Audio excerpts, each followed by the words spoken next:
Pai, em o nome santo do Senhor Jesus, neste domingo, neste dia 22 de setembro de 2019, vos damos graças por mais uma vez estarmos sendo usados por Ti para formarmos o corpo de Cristo espiritual, conforme nós já vimos no Evangelho de João, capítulo 4, versículos 23 e 24, mas a hora vem, agora é, em que os verdadeiros adoradores adorarão o Pai em espírito e em verdade, porque o Pai procura tais que assim o adorem. Deus é espírito, e importa que os que o adorem em espírito e em verdade. Vos damos graças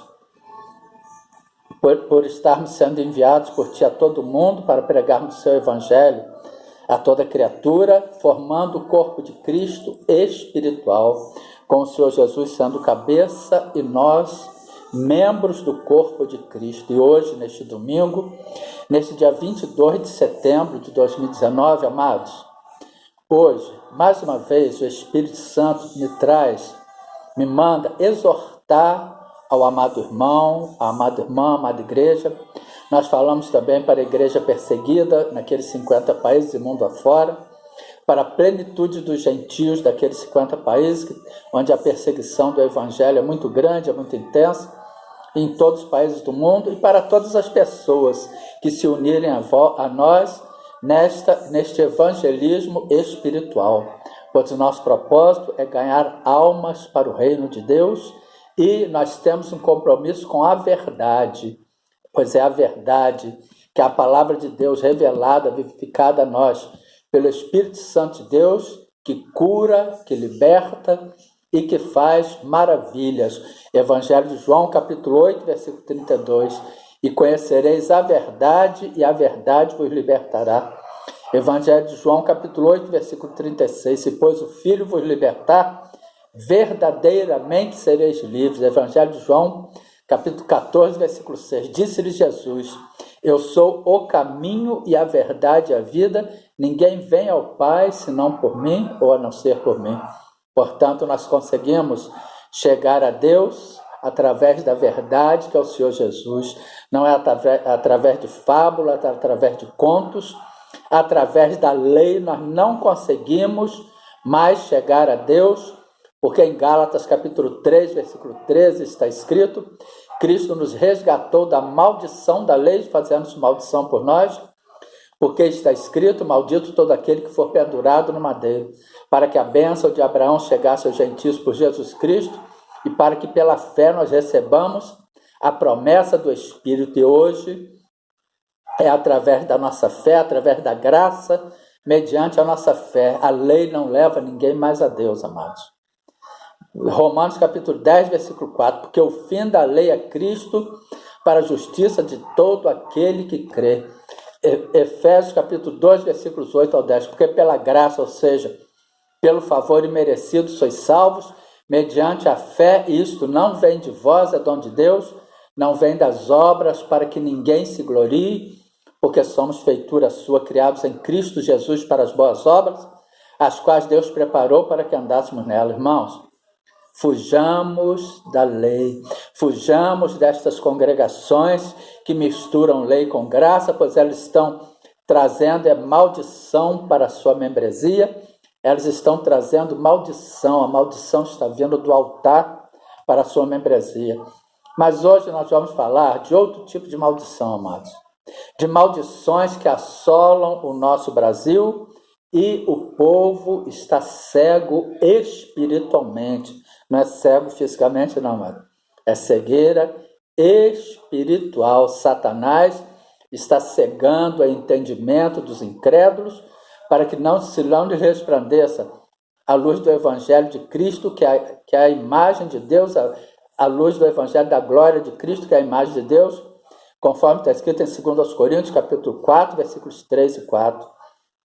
Mas se ainda o nosso Evangelho está encoberto, para os que se perdem está encoberto, nos quais o Deus desse século cegou os entendimentos dos incrédulos, para que se não lhes resplandeça a luz do Evangelho da glória de Cristo, que é a imagem de Deus. Irmãos, nós temos que tomar muito cuidado, pois o diabo ele trabalha sutilmente, ele não trabalha declaradamente. as propostas do diabo, elas são sutis. Elas se apresentam em meio à graça, trazendo a lei, trazendo propostas dentro, misturando com a graça, se misturando com a graça, tanto que o joio, ele cresce no meio do trigo. Cuidado, amados. Abra os olhos, peça a Deus. Se algum de vós tem falta de sabedoria, peça a Deus que a todos dá liberalmente, e não lance rosto, e ser-lhe-á dada.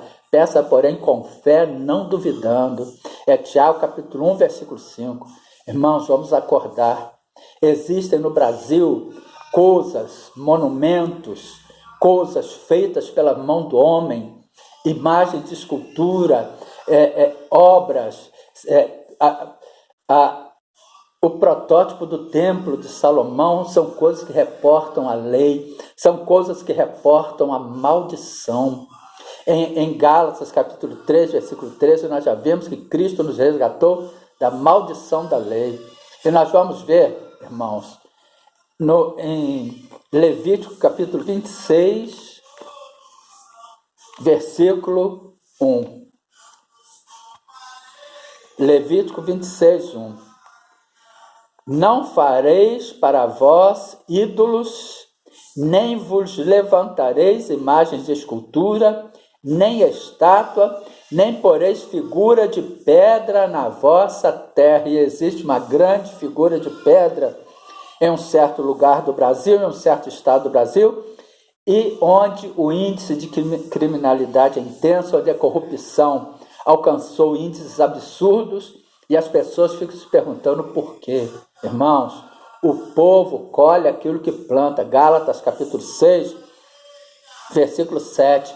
Não erreis, Deus não se deixe escarnecer, porque tudo que o homem semear, isso também ceifará. O povo está colhendo o fruto das suas semeaduras. Aquilo ali é simbólico, é apenas uma imagem, como se fosse uma fotografia de um ente querido. Amados, vamos acordar. Levítico 26, 1. Não fareis para vós ídolos, nem vos levantareis imagens de escultura, nem estátua, nem poreis figura de pedra na vossa terra, para inclinar-vos a ela, porque eu sou o Senhor, o vosso Deus. Isaías capítulo 42, versículo 8. Eu sou o Senhor, este é o meu nome, a minha glória, pois a outrem não darei, nem o meu louvor às imagens de escultura. Salmo 115, versículos 2 ao 9. Porque dirão as nações, onde está o teu Deus? Mas o nosso Deus está nos céus e faz tudo o que lhe apraz. Os ídolos dele são prata e ouro, obras das mãos dos homens. Tem boca, mas não falam, tem olhos, mas não veem, tem ouvidos, mas não ouvem, nariz tem, mas não cheiram, tem mãos, mas não apalpam, nem som algum sai das suas gargantas. Tornem-se semelhantes a eles os que os fazem, e todos os que neles confiam. Confia, ó Israel, no Senhor, Ele é o seu auxílio e o seu escudo. Nós temos que confiar no Senhor, amados. Nós não temos que mais olharmos para as coisas. Irmãos, nós principalmente que estamos dentro de uma congregação, se nós estamos vivendo em espírito, se nós estamos em Cristo, nós temos que viver e andar como nova criatura. Se nós temos o Espírito Santo de Deus, conforme está escrito, nós temos que viver conforme está escrito em 2 Coríntios, capítulo 3, versículos 5 e 6. Não que sejamos capazes por nós de pensar alguma coisa como de nós mesmos, mas a nossa capacidade vem de Deus, o qual nos fez também capazes de ser ministros de um novo testamento, não da letra, mas do Espírito, porque a letra mata e o Espírito vivifica. É a letra revelada, vivificada a nós, pelo Espírito Santo de Deus, às nossas mentes, aos nossos corações, amados. Nós não temos que olhar mais para a palavra de Deus na letra. Porque o Senhor Jesus se batizou. Ele se batizou porque ele esteve aqui no mundo para cumprir a lei em nosso lugar. Ele esteve aqui neste mundo, ele foi a encarnação da graça. Ele esteve aqui neste mundo como homem, como carne, como sangue, como filho de Deus, como Deus. E hoje ele se manifesta através da palavra de Deus, revelado e vivificado a nós pelo Espírito Santo de Deus, mas ele esteve aqui para cumprir a lei em nosso lugar, tendo em vista a nossa incapacidade de cumprir todos os pontos da lei. Tanto que em Tiago, capítulo 2, versículo 10, está escrito: porque qualquer que guardar toda a lei e tropeçar num só ponto, se fez culpado de todos. Romanos, capítulo 10, versículo 5. Ora, Moisés descreve a justiça que é pela lei, dizendo: o homem que fizer estas coisas viverá por elas. E hoje nós não temos que cumprir lei. Lei é maldição. Nós somos salvos, inclusive, pela graça, mediante a nossa fé. Vamos ver uma passagem bíblica escrita em 2 Tessalonicenses, capítulo 2, versículos 3 e 4. Vamos lá, 2 Tessalonicenses, capítulo 2, versículos 3 e 4. Ninguém de maneira alguma vos engane, porque não será assim sem que antes venha a apostasia e se manifeste o homem do pecado, filho da perdição, o qual se opõe e se levanta contra tudo que se chama Deus ou se adora, de sorte que se assentará como Deus no templo de Deus, querendo parecer Deus. E eles já estão planejando construir o terceiro templo, amados. Israel, os judeus, já estão se unindo para tentar construir, para levantar e edificar o terceiro templo. O templo de Salomão, destruído pelo rei da Babilônia do ano 586 a.C., foi o primeiro templo construído. O segundo templo, construído pelos judeus, depois do cativeiro na Babilônia, foi destruído nos anos 70 pelos romanos, amados. E teve uma denominação que transportou, fez a réplica aqui no Brasil do Templo de Salomão, ou seja, isto é uma personificação do judaísmo. Isto é uma demonstração de que esta denominação e as pessoas a ela ligadas estão vivendo no Antigo Testamento, estão vivendo na lei, não estão seguindo a graça e, pior do que isso, estão dando margens para que o anticristo ele esteja em solo daquele local onde foi construído e esteja regendo as pessoas que estão debaixo da autoridade espiritual dessa denominação, amados. Vamos acordar, irmãos. Vamos acordar, vamos abrir os olhos espirituais. Jesus está à porta, mas antes dele virá o anticristo. Acorda, irmãos, pois existem muitos anticristos no mundo. Anticristo é todo aquele que é contrário a Cristo, que é contrário à graça de Deus, à manifestação, à vivificação da letra pelo Espírito Santo de Deus, que ainda vive inclusive na letra. São contra o Cristo, são contra a glória, são contra a graça encarnada. Que fica esta palavra edificadora e exortadora para a amada igreja. A paz de Cristo, um domingo, uma semana de grandes bênçãos. Em nome de Jesus, nós estamos parando aqui por causa da hora, irmão.